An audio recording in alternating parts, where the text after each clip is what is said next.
Dumating na ang malalaking kalamidad, handa ka bang tanggapin ang kaligtasan ng Diyos? Sinasabi sa Biblia, paanong makatatanan tayo kung ating pabayaan ang ganitong dakilang kaligtasan? Nakikita nating lahat na dumarami ang mga sakuna sa araw-araw.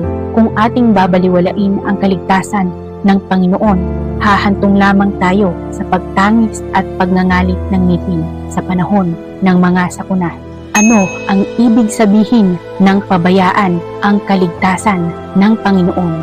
Ibig sabihin nito ay ang ipahayag ang pananampalataya sa Panginoon sa pamamagitan ng bibig, ngunit patuloy na mamuhay sa kasalanan, pagsisinungaling, pagkainggit, pagmamahal sa salapi at sa sanlibutan, at pabayaan ang mga turo ng Panginoon. Sinabi ni Jesus, ang bawat nagkakasala ay alipin ng kasalanan, at ang alipin ay hindi nananahan sa bahay magpakailanman.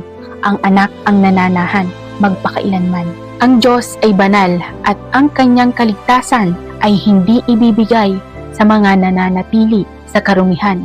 Tanging sa pagtalikod sa kasalanan, matatanggap ang kaligtasan ng Diyos at mananatiling ligtas. Kung nais mong talikuran ang kasalanan at tanggapin ang kaligtasan ng Diyos, mangyaring makipag-ugnayan sa amin.